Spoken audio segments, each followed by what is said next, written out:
The funeral was a modest affair. The town gathered up a collection, and the mortician was even kind enough to donate a sample black coffin for the sake of holding her. It almost didn't seem real as Scootaloo stared down into the open casket and examined the tiny bundle within. They had done a good job, she admitted. She still only looked asleep, a small smile permanently hovering on her face from her final dream. Scootaloo turned away and cast her gaze to the sky, a sigh causing her to shudder. The weather team hadn't been able to clear the skies. Why, she didn't know, but the day was somber in its muted gray sky that occasionally rumbled with the softest rumbles of thunder. It's time, Scootaloo. We should take our places. It was the mare who spoke, beckoning the filly away from the casket to stand beside it instead. She had positioned them to watch the approaching procession of friends and loved ones that heavily trod to the filly's final resting place. Upon seeing Applebloom and Sweetie Belle, accompanied by their sisters and their friends, Scootaloo turned to look back up at the mare. You never did answer me in the clubhouse. What happens to me now? Is this it? The mare didn't speak for a moment, but instead gestured to the procession before explaining. When a life is lost before its time, and while it's still innocent of crime, judgment cannot be passed. There was never enough time to decide who you would have grown up to be, or the choices you would have made, and death doesn't believe in punishing the innocent. She lowered her gaze to meet the filly and smiled sadly. Your life wasn't without purpose, though. You lived, and you touched ponies' lives through simply being there. Time did not stand to wait for the pair. As the mare spoke, ponies came and went. Each had their own words, but only a precious few being heard. As Applebloom approached the coffin, the mare paused in her explanation. Applejack stood beside her younger sister and gently pulled her close, doing her best to offer comfort that would never be enough to fill the hurt.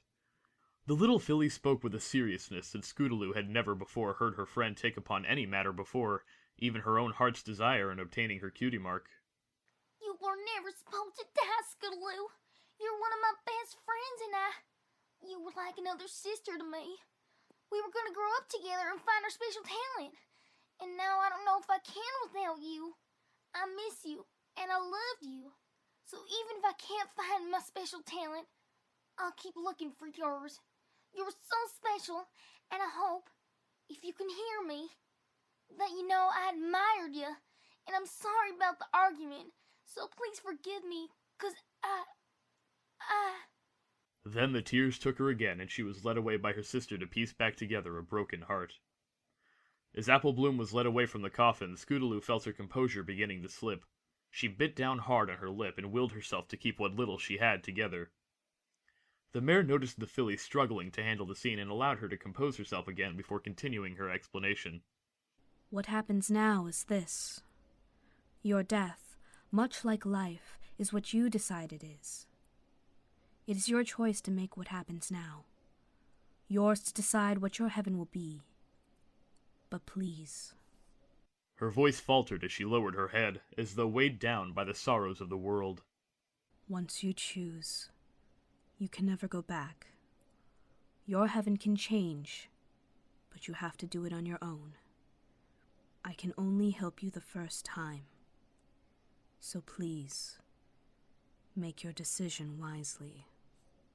It was by that time that Sweetie Belle and Rarity had approached. The young filly looked up with a lost sort of heartache, unsure of what to do. Rarity only stroked back her sister's mane and turned to reach into a saddlebag she had brought to the procession.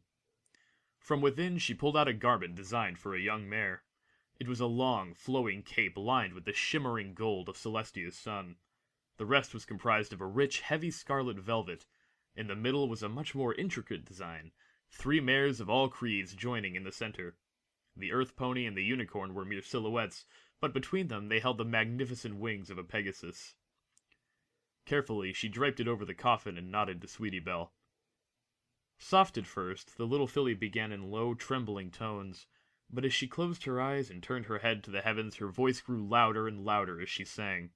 I have not wings to follow you, and I know not where you go. I cannot fly to heaven, far to ever let you know. But your wings were made made for angels, irreplaceable in their worth. So goddesses have now taken an angel back from the earth. The song dissolved in bitter tears, and as the former had, she was led away to recover in the company of her only surviving friend. It's not fair. She was furious at herself for collapsing back into the grief of her own death again. She scrubbed at her eyes and cursed herself before taking a deep breath and forcing herself to calm back down. Even after the touching words, she felt at a loss. Did they not understand? You are the best friends a girl could have. Sweetie Belle is more of an angel than I am, and Apple Bloom is just trying to be strong for her. It isn't fair. The crowd slowly dispersed as the hours ticked by. Scootaloo watched as many of the adults she had known spoke in low, soft tones of their regret and sorrow. She watched as some lay down gifts and letters to a filly that most of them had never known. Was it guilt that drove them to do this? She didn't know. She only watched as familiar and unfamiliar alike gathered to say their goodbyes, and then she was all alone. Scootaloo could feel a dull ache in her chest as she sat there waiting. Out of many faces, there had been one missing. I guess I wasn't really important to her. She looked up at the mare who moved to sit beside her, offering only what she had to give, if only an ear to listen. Scootaloo continued as she looked up at the sky. I wanted to grow up to be just like her. She was the most amazing flyer in all of Equestria. She could break the sound barrier. She could move the world if she wanted to, but she didn't. A creak of protest interrupted her. The origin came from a rusted hinge at the funeral's gate, and two figures seemed to move at the edge of the haze that had begun to enshroud the gravesite. They seemed to speak to each other for a few minutes. One turned away, only to be shoved by the other, gently but firm in its resolution.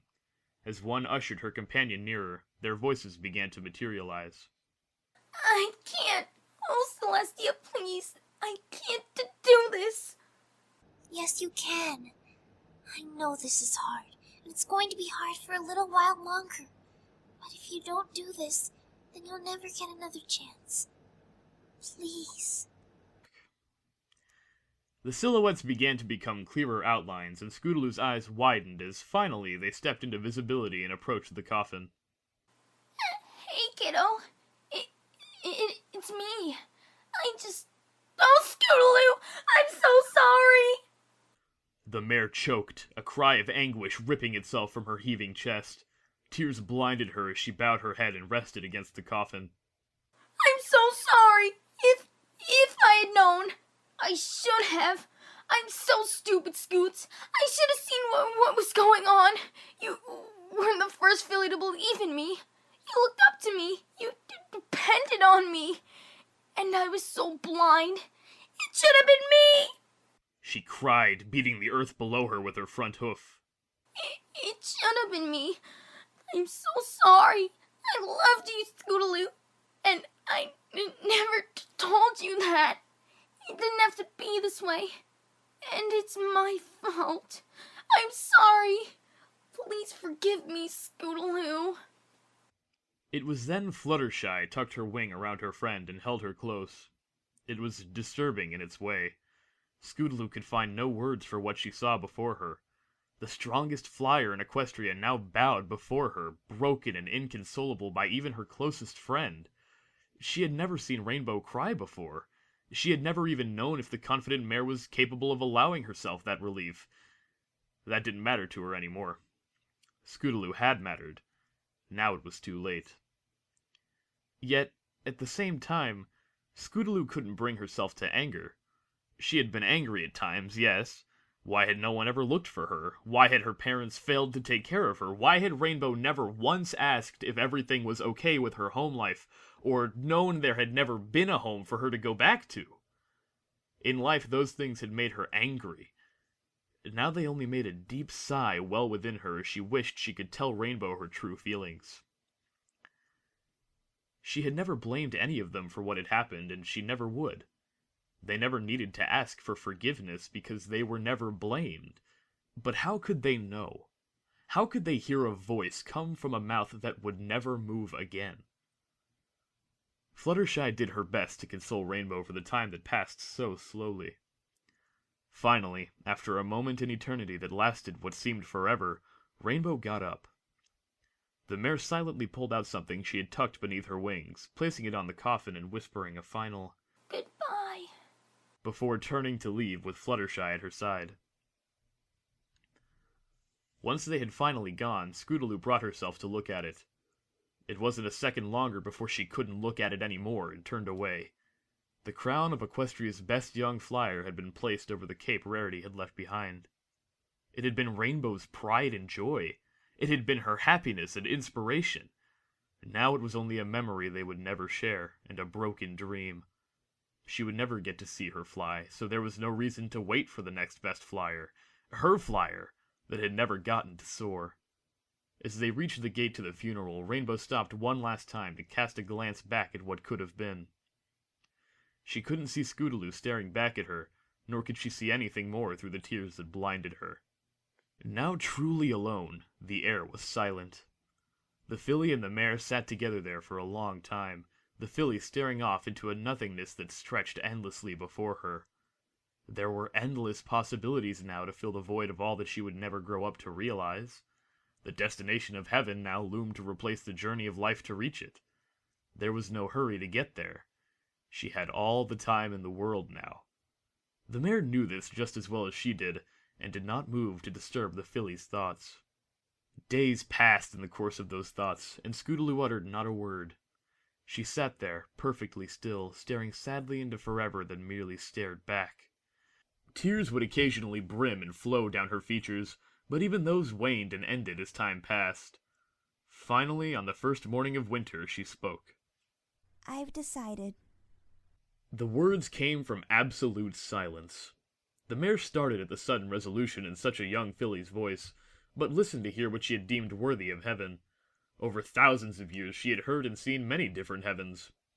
Sometimes the heaven would be one who chose to become a god and rule forever in their own domain. Sometimes the heaven would be a fantasy they had never gotten to fulfill. Then, sometimes it would simply be to never want or need for anything again, and to simply join their loved ones when their time came, living in paradise for all eternity. Scootaloo continued, pushing herself up and bracing for whatever was going to come next. I know what I want, so now what? While the mare found it odd, she did not simply speak it and let it be. She nodded and turned to stare into forever once more. Will it to be, but be sure. There isn't any going back after this. Do you understand? Scootaloo only nodded and closed her eyes. This was her heaven. This was her final wish.